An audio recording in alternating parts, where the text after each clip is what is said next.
দেখেন বন্ধুরা কি সুন্দর ডাঁটা আলু রুই মাছের ঝোলটা হয়ে গেছে। রুই মাছ সজনে ডাঁটা আলু দিয়ে পাতলা ঝোল বাটা মশলা দিয়ে। চলুন দেখবেন রেসিপিটা আমি কীভাবে বানাই। আসসালামু আলাইকুম বন্ধুরা, কেমন আছেন? আশা করি ভালো আছেন। পিঙ্কি কিচেনে আপনাদের স্বাগতম। আজকে আমি বানাবো চৈত্র মাসের ডাঁটা দিয়ে আজকে বানাবো ডাঁটা আলু রুই মাছের পাতলা ঝোল। এবার আমি উনুনটা জ্বেলে নেব, কড়াটা বসিয়ে নেব। আজকে এই গরমের মৌসুমে বানাবো একদম বাটা মশলা দিয়ে রুই মাছের পাতলা ঝোল, সজনে ডাঁটা দিয়ে আলু দিয়ে পাতলা ঝোল। কেউ যদি ইউটিউব থেকে দেখে থাকেন অবশ্যই সাবস্ক্রাইব করবেন। ফেসবুক থেকে দেখে থাকলে পেজটাকে ফলো করবেন, একটা লাইক দিয়ে সাথে থাকবেন। কড়া গরম হয়ে গেছে, মাছ ভাজার জন্য দিয়ে দেবো সরষের তেল।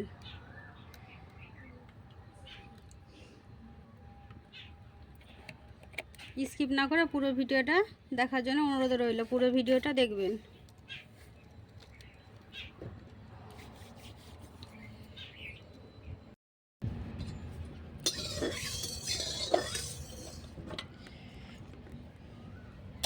তেল গরম হয়ে গেছে, আগে থেকে নুন হলুদ মাখা মাছগুলো ছেড়ে দেবো।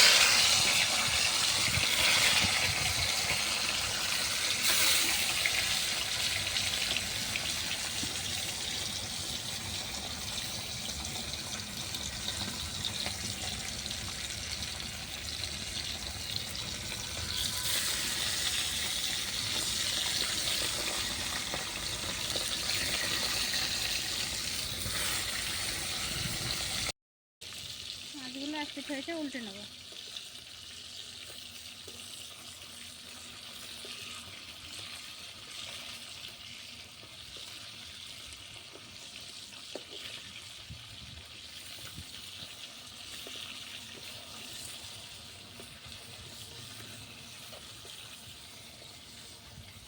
এগুলো ভাজা হয়ে উঠিয়ে নেব।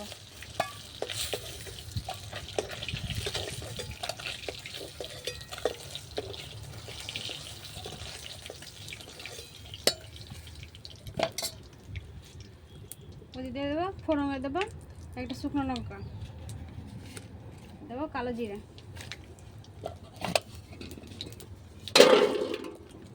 আলুগুলো ভেজে নেব।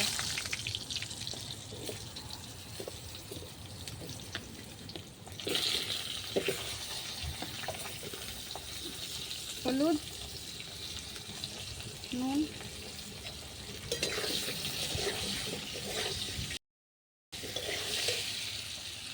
আলুগুলো হালকা ভেজে নেবে, ডাঁটাগুলো দিয়ে দেবো।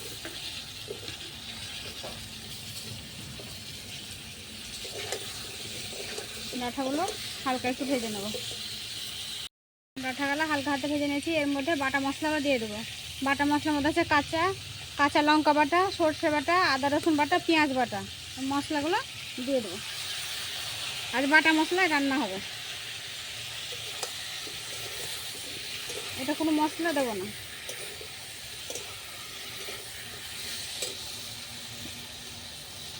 শুধু হালকা ভাজা জিরা গুঁড়া দেবো।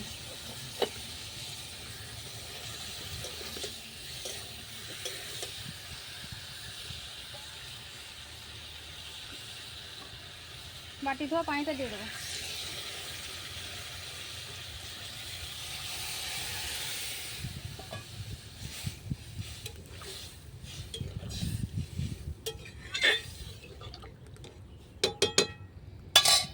এবার ঢাকা দিয়ে ডাঁটা আলুগুলো সেদ্ধ হতে দেবো। ঢাকাটা দিয়ে দেবো। নেব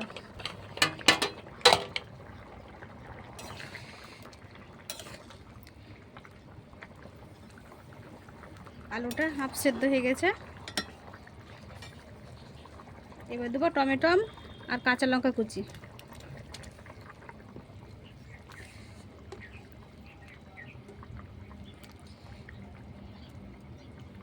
এইভাবে একবার হলো এই তরকারিটা রান্না করে খেয়ে দেখবেন, দারুণ স্বাদও হয় উপকারও আছে।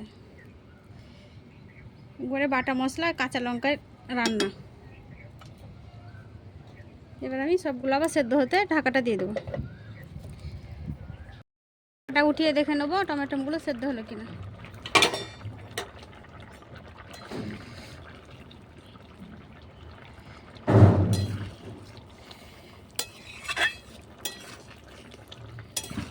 টমেটো আলু ডাঁটাগুলো কি সুন্দর সেদ্ধ হয়ে গেছে। এবার আমি মাছগুলো দিয়ে দেবো।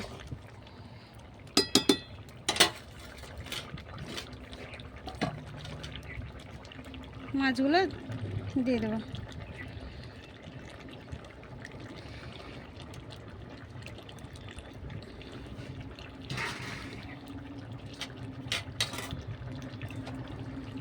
হালকা হাতে একবার নেড়ে দেবো।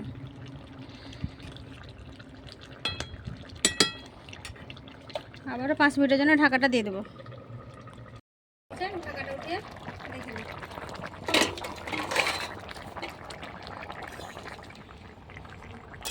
মাছ ডাঁটাটা রেডি হয়ে গেছে।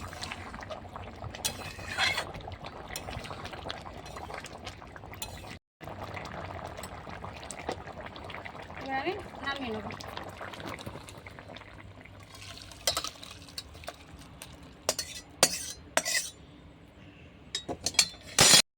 ভিডিওটা দেখার জন্য ধন্যবাদ। রান্নাটা ভালো লেগে থাকলে লাইক কমেন্ট শেয়ার করবেন।